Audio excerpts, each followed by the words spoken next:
It typically takes 2 years for a market, once it starts crashing, to actually hit the bottom. Where we're at right now is the beginning of the crashing. So if I was in my early 20s, I would be stockpiling cash, hoarding cash, not trying to invest right away. All right, got it. Okay. What's actually funny about this video, I noticed it's not a recent one. This is November 1st, 2023. He said, this is obviously the beginning of a crash. Anyone that's been in the market the past few years, we can already see that he was wrong about that.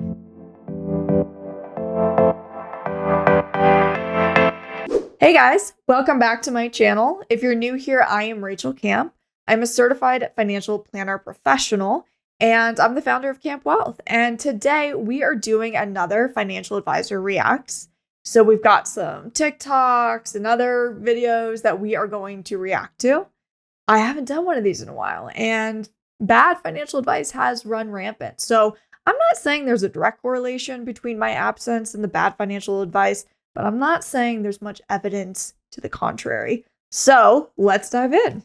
Here are 3 outdated financial strategies that financial experts are still teaching. To be clear, we do not do any of these strategies, okay? Number 1, if you're a parent, we don't do 529 plans. They only hurt your child's eligibility for financial aid when disclosing this on the FAFSA. Number 2. That's one of those technically correct, but missing extremely important context. Okay, so let's talk about FAFSA financial aid. When they're trying to determine the financial aid you will receive, they do look at assets owned by the parent, assets owned by the child, and they weigh them differently. So if you have a 529, chances are you as the parent are the owner, the custodian of the 529, and your child is probably the beneficiary. So that is considered an asset of the parents because it's in your name, you are the owner.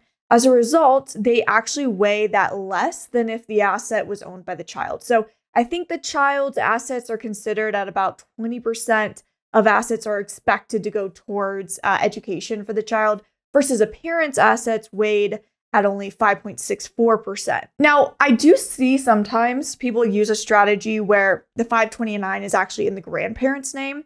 And when your grandparent is the owner, it's not considered for FAFSA at all. So that might be a sound strategy if you have a family dynamic where that could work out.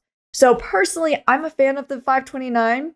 I'm not saying you have to save everything in the 529, but I think an argument of not using it because of FAFSA isn't a valid one. Let's dive back in. Number 2, we don't invest in mutual funds. They're so heavy with fees, you could honestly outperform these if you're in a different investment.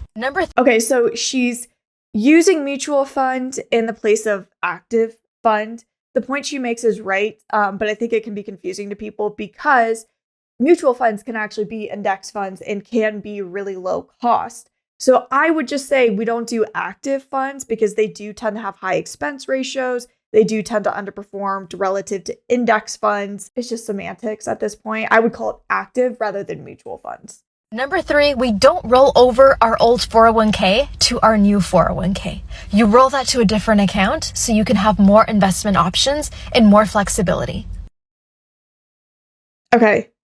Again, some of these are right to an extent, but missing very important context. So she's probably referring to rolling it over to an IRA where, yes, you have almost the entire investment universe available to you within the IRA. You get to choose your custodian, you get to choose your favorite index funds. That's a huge perk of the IRA.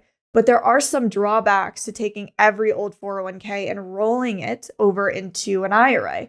One of them is if you're using the backdoor Roth IRA strategy, which I have a video on, I'll link it here. If you're using the backdoor Roth IRA strategy, you're a high earner, then actually rolling over your 401k into an IRA could disqualify you from using that strategy or just make it not as beneficial. So wouldn't want to do that if you were using that strategy. The other thing is, it really depends on the 401k, right? Sometimes we have employers that offer terrible 401ks with high fees, terrible investment options. And at that point, yeah, maybe it's really worth it to roll it into the IRA. So again, some of these are right in some contexts, but I think it's missing a lot of important information and is definitely not something you should take at face value. You need to apply this to your situation. All right, next one. Wish I knew this at 22. Here's the one thing I wish I knew in my early 20s that would have made me way richer, way faster. And by the way, my name's Taylor. I got nothing to sell you. I just love seeing people be super abundant in life. And today we're going to use a sand drawing to illustrate my point. When I was in my early 20s, I used to think that the market was kind of like this and like this and like this and a little bit all over the place, and no one knew what was going to happen. Or worse, what a lot of people think is it just goes like this. You'll never go wrong if you just invest in real estate long term. And in reality, guys, the market goes like this. It's very, very predictable. It cycles. It does the same thing over and over and over again. That's it. These periods of the ups or the bull markets typically last 7 to 9 years. The one we're in right now is lasting an extra long time because I thought it was predictable. If it does this consistently, why is it going up more? That's not predictable, is it? of a whole bunch of fake money that was injected into the system. But let it be known, this part is coming. And with that much more of a high, that means we have that much more to hit bottom. We don't know that. And the most important thing that I that. wish I knew in my early 20s is that these periods right here at the very bottom, it typically takes 2 years for a market, once it starts crashing, to actually hit the bottom. And if it's not abundantly clear, where we're at right now is the beginning of the crashing. So if I was in my early 20s, I would be stockpiling cash, hoarding cash, not trying to invest right away, not trying to do a bunch of Airbnb arbitrage or passive income generation, or just putting a whole bunch of money into stocks. That'd be ridiculous. All right, got it. Okay. What's actually funny about this video, I notice it's not a recent one. This is November 1st, 2023. So I'm just curious because he said this is obviously the beginning of a crash. Anyone that's been in the market the past few years, we can already see that he was wrong about that. In fact, let me pull up Morningstar just really quick. See if what he said actually played out. So he said November 1st, 2023, focus on stockpiling cash because clearly we were at the beginning of a crash. Okay, I just put in SPY. It's an ETF for the S&P 500. And it's returned 43% since he filmed this video. So let this be a really good example of why market timing does not work. It's impossible. He doesn't know what the market's going to do. I don't know what the market's going to do. Timing the market is better than timing the market. I don't know a single person that's ever effectively timed the market. Even Warren Buffett says that's not a strategy he engages in. Instead, it's about buying, holding for the long term, making sure your risk tolerance is correct, writing out those down markets, and focusing on your individual time horizon. All right, next one. Day 7 of replacing my husband's income with day trading. Well, guys, this morning I blew 4 of my 7 funded accounts. I want to remind you guys that I've never claimed to be a guru or an expert in the trading world. I'm still very new to this, and for me, the biggest thing holding me back is my psychology. I've said it before and I'll say it again, but the most important thing in trading is not what strategy you trade, what ticker you trade. It's 100% how you handle your losses. Yesterday, I had a pretty devastating loss that was mostly out of my control, and it really sent me on tilt. This morning, I knew I probably shouldn't trade, but I decided to trade anyway, and that was my first mistake. Yeah. I rushed into my first trade, didn't follow my rules for my entry, and I lost. But where it really gets embarrassing is what happened after that first loss. Instead of walking away and accepting the loss like I should have, I removed my daily loss limit from all of my accounts and proceeded to revenge trade. Honestly, this video sucks to make. It's embarrassing. I'm ashamed. I'm frustrated with myself. I threw away thousands of dollars that I had built up in those accounts. But I think it's important to share because I've invited you guys along on this journey with me. Obviously, today sucked. Making this video sucked. But tomorrow's a new day and I'm going to keep pushing through. I hope that you guys will stick around because this is just the beginning for me. And I'm excited to show you guys what's possible through day. Okay. Tomorrow is a new day. And with that day, you could choose to go into index funds instead of trying to beat the market. We've talked about day trading here before and how difficult it is to actually implement the strategy in a way that beats market returns like index funds. I want to talk a little bit about psychology behind this and why people actually try to do it.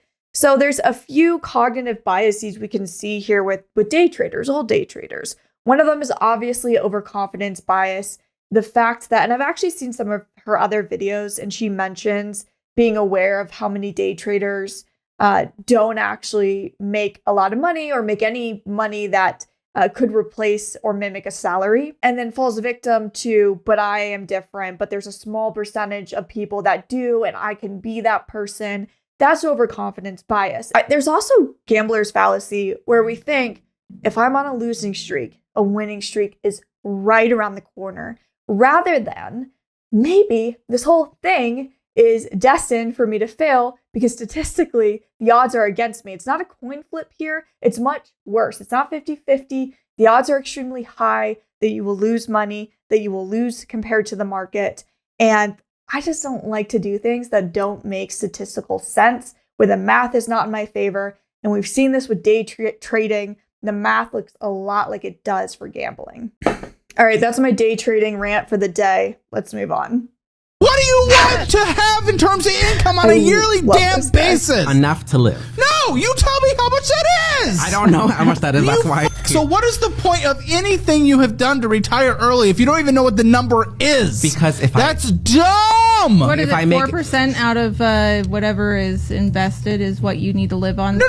That's not what you need to live on. I'm trying to get you that number, and that number needs to be 4%. So but why is that number $100,000 a year? 10 million. All right. No. A year, $100,000 a year. $200,000 a year. Yeah. You need $200,000 a year. No, we like living cushy lives, and I like living a cushy. No, you're living beyond cushy. You're not living cushy. You're not living within your means. You don't know what cushy is. I do know what cushy is because I've overspent into cushy.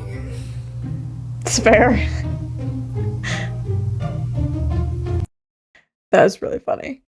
Although I don't take the approach of screaming and yelling, I do take Caleb's approach of, we've got to figure out the number. What are we doing this for? And almost no one ever knows their number. What is it that you need to spend? What is it that you need to live a comfortable life? And I don't fault anyone. There's a far more important things that people focus on in their day-to-day lives versus what is my ideal spending number and what do I need to spend to be happy.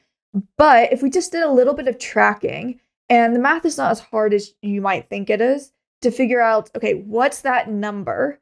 Then it adds a lot of value to the financial planning you're doing. Because if we're just chasing, like he mentioned a number 10 million, he pulled that out of nowhere. That number doesn't actually mean anything. And when you have a meaningless number like 10 million, then your motivation to hit that 10 million probably isn't going to stay that strong. Or if it is going to stay strong, then it's probably driven out of something like fear or scarcity versus I want to hit this number because I know what I need to spend for my ideal life. And I know once I hit that number, then I'm good. All right, next one. Oh, Cody Sanchez. She's cool.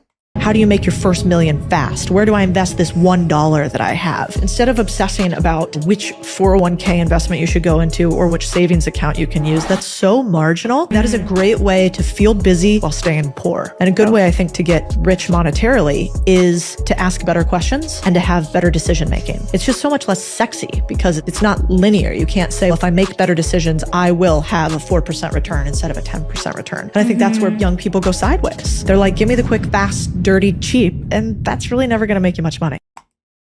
Okay, wait, I'm trying. Some of her content's decent. This one is, I don't really understand what her point is, but I want to focus on the 401k and the savings and how she refers to it as marginal. Now, to be fair, Cody Sanchez, her audience, I believe, is like small business owners, people who do have a goal of really building up wealth versus somebody who maybe just has a goal of traditional retirement. And that's where I think the hate that 401ks get is a little bit misguided because I believe it's Dave Ramsey that did that extensive study on millionaires and actually found most millionaires first became millionaires within their 401k. So I hate the hate it gets because it is a really powerful account because it utilizes human psychology with that automatic tax deferral from every paycheck. You never see the money. And then on top of that, a 401k grows tax deferred or tax free, depending on the type. And that type of compounding of growing without taxes is really powerful. And it's the reason that we see so many millionaire 401ks versus millionaires in other domains. Now, like I said, she has a different audience here. And so if you're somebody who's looking at wealth in the realm of 10 to 20 plus million, yeah, 401k is probably marginal for you. But for people who just want a work optional life or traditional retirement and don't need 10 to 20 plus million, it's not marginal. All right, that is a wrap on Financial Advisor Reacts to Bad Money Advice. Hope you guys enjoyed it as much as I did. I've got to get back to my day and stop ranting about bad money advice. But if you guys did enjoy it, feel free to give me a thumbs up, maybe a subscribe, and I'll see you in the next video.